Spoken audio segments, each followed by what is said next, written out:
नमस्कार, मैं डॉक्टर राकेश पाठक। नरेंद्र मोदी तीसरी बार देश की कमान संभालने जा रहे हैं। बतौर प्रधानमंत्री वे 9 जून को तीसरी बार शपथ लेंगे। लेकिन क्या नरेंद्र मोदी अपने उस मैजिक को बरकरार रखने में कामयाब रहे हैं जो 2019 में लगातार दूसरी बार जीतने के बाद उन्होंने कायम किया था? क्या नरेंद्र मोदी के नाम का तिलिस्म टूट चुका है? क्या नरेंद्र मोदी अब जीत की गारंटी नहीं रहे हैं? इन तमाम सवालों के जवाब अगर तलाशने हो तो पहला उत्तर होगा कि हाँ, नरेंद्र मोदी का वो इकबाल, वो रसूख, वो दर्जा अब बाकी नहीं बचा है जो लगातार 2 बार की जीत के बाद उन्होंने कायम किया था। जवाब होगा कि हाँ, नरेंद्र मोदी का तिलिस्म टूटकर बिखर चुका है।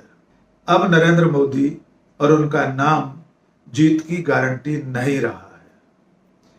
ये सारे जवाब इसलिए तय हो सकते हैं क्योंकि चुनाव के जो नतीजे निकले हैं वे न केवल खुद नरेंद्र मोदी बल्कि भारतीय जनता पार्टी पर भी भारी पड़ गए हैं। खुद नरेंद्र मोदी की जीत और भारतीय जनता पार्टी की जीत उन आंकड़ों के साथ आईना दिखा रही है जो आंकड़े ये बता रहे हैं कि नरेंद्र मोदी खुद भारतीय जनता पार्टी के जीते हुए प्रत्याशियों में बहुत पीछे हैं। उनका स्थान बहुत पीछे है। उनकी खुद की जीत भी बहुत मामूली अंतरों से हुई है। आइए सिलसिलेवार इसकी मीमांसा करते हैं, समीक्षा करते हैं और पड़ताल करते हैं कि क्या नरेंद्र मोदी का तिलिस्म, नरेंद्र मोदी का जादू टूटकर बिखर गया है। तो पहले तो हम ये देखें कि नरेंद्र मोदी और बीजेपी ने 2024 का ये आम चुनाव किस तरह लड़ा था। दोस्तों, आप सब जानते हैं जैसे जैसे चुनाव पास आया था वैसे वैसे नरेंद्र मोदी ने पूरा चुनाव अपने कंधों पर उठा लिया था। भारतीय जनता पार्टी चुनाव लड़ती हुई कहीं नहीं दिखाई दे रही थी। चुनाव अभियान में मोदी की गारंटियां थी। चुनाव अभियान में लगने वाले पोस्टर, बैनर, रैलियों में होने वाले जय घोष सिर्फ मोदी की गारंटी पर सिमट कर रह गए थे। खुद नरेंद्र मोदी अपना नाम भाषणों में, रैलियों में, आम सभाओं में कितनी बार लेते थे इसके आंकड़े भी सामने आ चुके हैं। उन्होंने पार्टी का नाम जितनी बार लिया उससे कई गुना ज्यादा बार अपना खुद का नाम लिया। मोदी की गारंटी का उन्होंने दावा किया। लेकिन इस पूरे अभियान के बावजूद और उस अभियान में नरेंद्र मोदी ने प्रधानमंत्री पद की गरिमा को भी बलाए ताक रखकर मंगलसूत्र, मछली, मटन, मुजरा तक पहुंचते हुए जिस तरह के भाषण दिए, उसके बावजूद वे अपनी पार्टी को अपने दम पर बहुमत दिलाने में कामयाब नहीं हुए हैं। आप सब जानते हैं 2019 में 303 सीटें जीतने वाली भारतीय जनता पार्टी 240 पर ठहर कर रह गई है।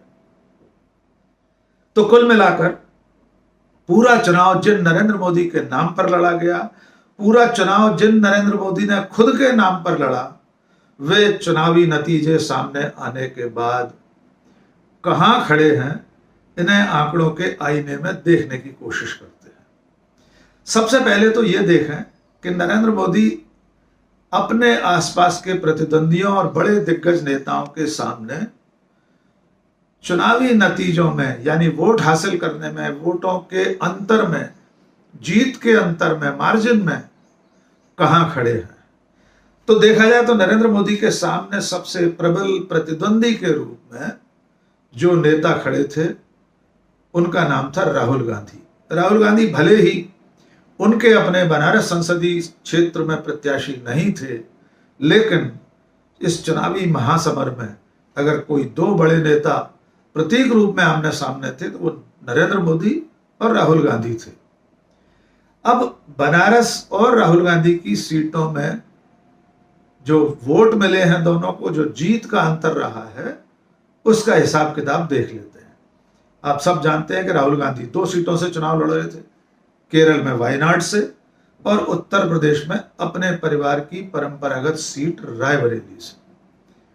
नरेंद्र मोदी सिर्फ एक सीट पर चुनाव लड़े, बनारस में। आंकड़े ये कहते हैं कि राहुल गांधी बनारस में कुल 6,86,000 वोट पाकर बीजेपी के दिनेश सिंह से चुनाव जीते, जिन दिनेश सिंह को 2,96,703 वोट मिले। यानी रायबरेली में राहुल गांधी की जीत का जो अंतर है वो है 3,89,341 वोटों का। दूसरी सीट थी राहुल गांधी की वायनाड।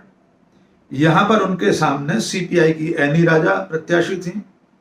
राहुल गांधी को वायनाड में कुल वोट मिले 6,47,445।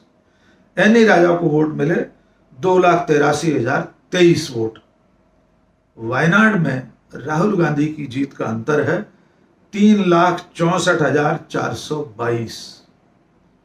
अब आते हैं वाराणसी यानी बनारस सीट पर, जहां प्रधानमंत्री नरेंद्र मोदी चुनाव लड़ रहे थे।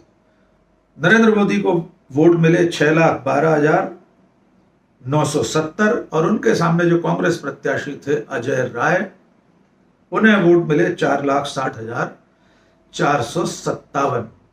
नरेंद्र मोदी ने जीत का जो अंतर हासिल किया वो है 1,52,513 वोटों का। यानी राहुल गांधी दोनों सीटों पर 3,80,000 से ज्यादा वोटों के अंतर से चुनाव जीते, वही नरेंद्र मोदी 1,52,000 वोटों से चुनाव जीते। हमें यह भी नहीं भूलना चाहिए कि पिछले चुनाव में यानी 2019 के आम चुनाव में नरेंद्र मोदी 4 लाख से ज्यादा वोटों के अंतर से वाराणसी सीट पर चुनाव जीते थे। जो और बड़े दिग्गज नेता इंडिया अलायंस के ही अगर हम देखें तो आप पाएंगे कि नरेंद्र मोदी से बहुत ज्यादा वोटों के आंकड़े के साथ तो इंडिया अलायंस के नेताओं में राहुल गांधी के अलावा डिंपल यादव हैं, अखिलेश यादव हैं, यहां तक कि धर्मेंद्र यादव भी मोदी जी से बहुत ज्यादा वोटों के अंतर से चुनाव अपनी सीट पर जीते हैं। यह आंकड़ा तो हो गया बड़े नेताओं के बीच, लेकिन खुद अपनी पार्टी में प्रधानमंत्री नरेंद्र मोदी किस पायदान पर खड़े हैं इसे भी देख लेते हैं। इसका आंकड़ा तो यह कहता है कि नरेंद्र मोदी भारतीय जनता पार्टी में 240 सीटें जो पार्टी ने जीती है उसमें 116वें पायदान पर खड़े हैं। यानी उनका जो वोटों का अंतर है, जीत का जो आंकड़ा है, वो इतना पीछे है बाकी प्रत्याशियों के मुकाबले में अपनी ही पार्टी के। उसे देखने के लिए हम आपको कुछ आंकड़ों तक ले चलते हैं। इन 240 विजयी प्रत्याशियों में नरेंद्र मोदी का स्थान 116वां है और उसमें से भी उनके अपने मंत्रिमंडल के 7 सदस्य ऐसे हैं जो उनसे कहीं ज्यादा, बहुत ज्यादा वोटों के अंतर से अपनी अपनी सीटों पर चुनाव जीते हैं। चंद नाम आपको सुना देते हैं। गांधीनगर से अमित शाह जीते हैं 7,44,000 वोटों के अंतर से। इसके अलावा त्रिपुरा वेस्ट में विप्लव कुमार देव हैं, 6,11,000 वोटों के अंतर से जीते हैं। ज्योतिरादित्य सिंधिया हैं, गुना शिवपुरी सीट से 5,40,000 वोटों से जीते हैं। पीयूष गोयल हैं मुंबई से, 3,57,000 वोटों से चुनाव जीते हैं। और इस तरह से मोदी मंत्रिमंडल के सदस्यों में से सर्बानंद सोनोवाल हैं, डिब्रूगढ़ में 2,79,000 वोटों से चुनाव जीते हैं। इसके अलावा हमीरपुर से अनुराग ठाकुर हैं, 1,82,000 वोटों से चुनाव जीते हैं। और पटना साहिब से रविशंकर प्रसाद 1,53,000 वोटों से चुनाव जीते हैं। यानी नरेंद्र मोदी अपने मंत्रिमंडलीय सहयोगियों में से 7 मंत्रियों से पीछे हैं, वो भी बहुत भारी अंतर से। लेकिन बीजेपी में और जो बड़ी जीत हैं उन पर भी नजर डालना जरूरी है। नरेंद्र मोदी 1,52,000 वोटों से चुनाव जीतते हैं, इस आंकड़े को ध्यान में रखिए और इसके बाद बाकी नामों पर ध्यान दीजिए। इंदौर में शंकर लालवानी 11,57,000 वोटों से चुनाव जीते हैं। यद्यपि इंदौर में कांग्रेस का प्रत्याशी मैदान में नहीं था, उसने अपना पर्चा वापस ले लिया था।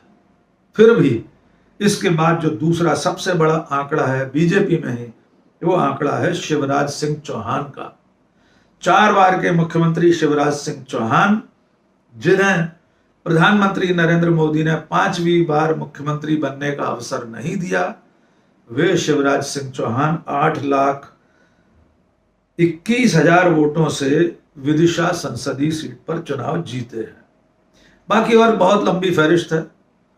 इन 116 लोगों में, यानी 116वें स्थान पर नरेंद्र मोदी हैं। 115 भारतीय जनता पार्टी के प्रत्याशी ऐसे हैं जो मोदी से कहीं अधिक वोटों से चुनाव जीते हैं। अब बात करते हैं एक ऐसी सीट की जो देश में सबसे ज्यादा चर्चित सीटों में से एक सीट थी, उसका नाम है अमेठी। उस सीट पर भी नरेंद्र मोदी के अपने मंत्रिमंडल की सहयोगी श्रीमती स्मृति ईरानी चुनाव लड़ रही थी। कांग्रेस की तरफ से प्रत्याशी थे किशोरी लाल शर्मा। नरेंद्र मोदी की मंत्री स्मृति ईरानी अमेठी में किशोरी लाल शर्मा से 1,67,000 वोटों से चुनाव हारी है। यानी किशोरी लाल शर्मा की जीत भी नरेंद्र मोदी से बड़ी जीत है। अपने संसदीय क्षेत्र में नरेंद्र मोदी जितने वोटों से चुनाव जीते हैं, उससे ज्यादा वोटों से अमेठी में किशोरी लाल शर्मा ने अपने जीवन का पहला चुनाव लड़ा और मोदी मंत्रिमंडल की स्मृति ईरानी को मोदी वाले अंतर से भी ज्यादा अंतर से चुनाव हरा दिया। लेकिन नरेंद्र मोदी अपनी पार्टी के 240 लोगों में 116वें स्थान पर ही नहीं है।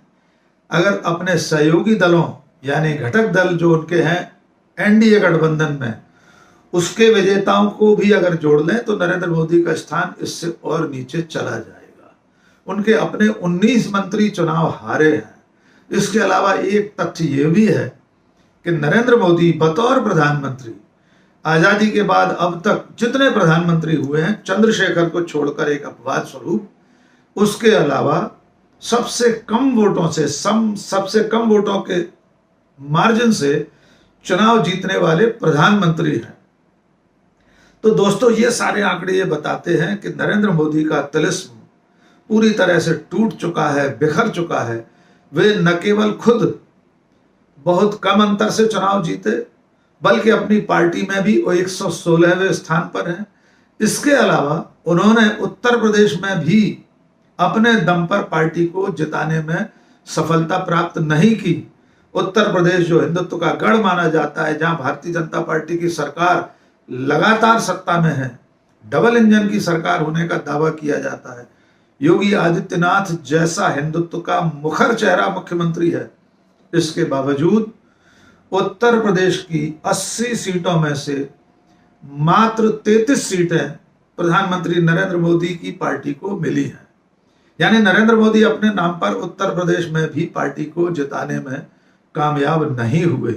वहां समाजवादी पार्टी ने बीजेपी से ज्यादा सीटें हासिल की हैं, 37 सीटें उसे मिली हैं, 6 सीटें कांग्रेस को मिली हैं। इसके अलावा भी एनडीए गठबंधन के लिए और अपनी पार्टी के लिए सबसे ज्यादा रैलियां करने वाले नरेंद्र मोदी महाराष्ट्र और कर्नाटक में भी अपनी पार्टी को जीत नहीं दिला पाए। लेकिन मोदी के तिलिस्म को लेकर, मोदी के जादू को लेकर, ब्रांड मोदी को लेकर आज जो सब बातें हो रही हैं, आज हम जो दावा कर रहे हैं कि नरेंद्र मोदी का तिलिस्म बिखर गया है, इसकी आहट अगर किसी ने समय रहते सुनी थी तो खुद नरेंद्र मोदी के भारतीय जनता पार्टी के पितृ संगठन राष्ट्रीय स्वयंसेवक संघ ने 1 साल पहले सुन ली थी।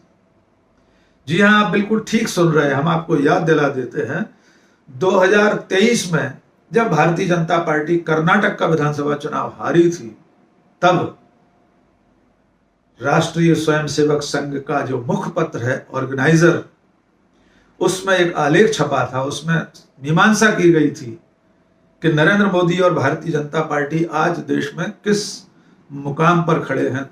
तब जून 2023 में छपे उस आलेख में ऑर्गेनाइजर ने यह माना था कि ब्रांड नरेंद्र मोदी के नाम पर, मोदी के मैजिक के नाम पर और हिंदुत्व के नाम पर चुनाव नहीं जीता जा सकता। बाकायदा यही शीर्षक था ऑर्गेनाइजर का जिसमें उसने दावा किया था, उसने माना था, उसने स्वीकार किया था कि मोदी मैजिक बिखर रहा है और अकेले मोदी मैजिक के नाम पर या हिंदुत्व के नाम पर देश में आने वाले समय में चुनाव नहीं जीते जा सकेंगे।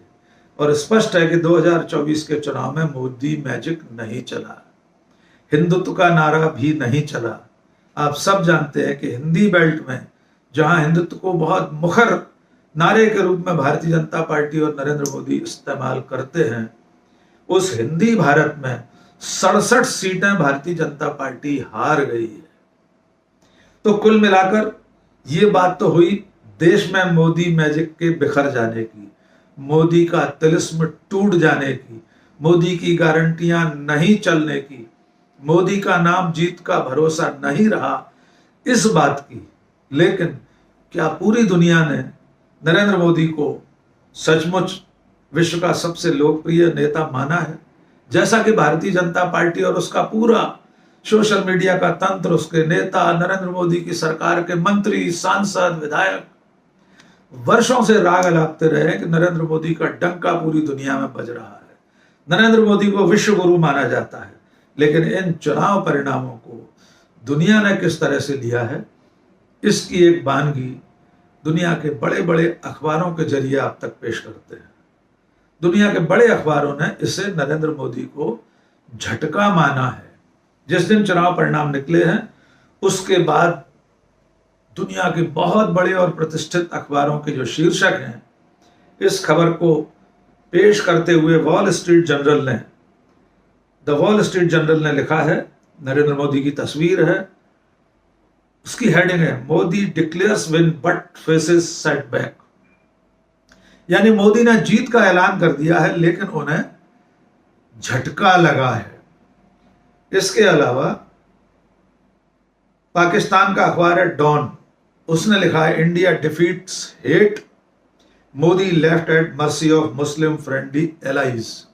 यानी डॉन लिखता है भारत के लोगों ने, इंडिया ने यानी इंडिया अलायंस को भी इसमें शामिल मान सकते हैं, नफरत को शिकस्त दी है। मोदी को अब मुस्लिम परस्त, मुस्लिमों से दोस्ताना रखने वाली, मुस्लिमों की पक्षधर पार्टियों के भरोसे सत्ता में रहना पड़ेगा। ये डॉन अखबार का शीर्षक है। इसके अलावा फाइनेंशियल टाइम्स की हेडिंग है Indian voters deliver shock to Modi after ruling party fails to win majority. यानी भारत के मतदाताओं ने नरेंद्र मोदी को झटका दे दिया है क्योंकि नरेंद्र मोदी की पार्टी बहुमत के साथ सरकार में नहीं आ पा रही है। द वॉशिंगटन पोस्ट लिखता है इंडियाज वोटर्स रिब्यूक मोदी। यानी भारत के मतदाताओं ने नरेंद्र मोदी को झड़क दिया है। लेकिन नरेंद्र मोदी विश्व गुरु नहीं रहे, इन शीर्षकों की जरूरत नहीं है, दुनिया के दूसरे अखबारों को देखने की भी जरूरत नहीं है। भारत के अखबारों ने भी चुनाव नतीजे निकलने के अगले दिन जिस तरह के शीर्षक बनाए थे, जिस तरह की हेडलाइंस थी, वो भी हम आपको स्क्रीन पर दिखा रहे हैं। आप जान सकते हैं कि देश के जो बड़े अखबार हैं, जो थोड़े निष्पक्ष अखबार हैं, उन्होंने नरेंद्र मोदी को इस चुनाव में जीतने के बावजूद झटका लगने के ही शीर्षक और हेडलाइंस बनाए थे। और एक बात, जिस दिन चुनाव के नतीजे निकले, खुद नरेंद्र मोदी की सरकार में विदेश मंत्री एस जयशंकर ने जो बधाई संदेश दिया है, एक्स पर जो उन्होंने ट्वीट किया है, उसमें उन्होंने विश्व गुरु शब्द का इस्तेमाल नहीं किया, इसके बजाय उन्होंने विश्व बंधु नरेंद्र मोदी लिखा है। यानी खुद भारतीय जनता पार्टी, मोदी सरकार के मंत्री ये मान चुके हैं कि नरेंद्र मोदी अब विश्व गुरु नहीं रहे हैं। उनका दुनिया में जो डंका बज रहा था वो डंका फट चुका है। कुल मिलाकर ये चुनाव नरेंद्र मोदी और उनकी राजनीति के लिए एक आईना है। जो नरेंद्र मोदी खुद को अविनाशी बता रहे थे, अवतार बता रहे थे, नॉन बायोलॉजिकल बता रहे थे, जो अपने आप को कोई दैवी चमत्कार बता रहे थे, उन नरेंद्र मोदी को भारत की जनता ने, मतदाताओं ने उनका स्थान दिखा दिया है। भले नरेंद्र मोदी तीसरी बार सरकार बनाने जा रहे हैं सहयोगी दलों की मदद से, लेकिन उन्हें मतदाताओं ने इतना मजबूर कर दिया है कि वे उन पार्टियों की मदद लेने को मजबूर हैं, विवश हैं, जिन पार्टियों के घोषणा पत्रों में, जिन पार्टियों की रीति नीति नरेंद्र मोदी की घोषित राजनीति और भारतीय जनता पार्टी की वैचारिक राजनीति के एकदम खिलाफ है, लेकिन वे उनकी बैसाखियों पर अब सरकार चलाएंगे।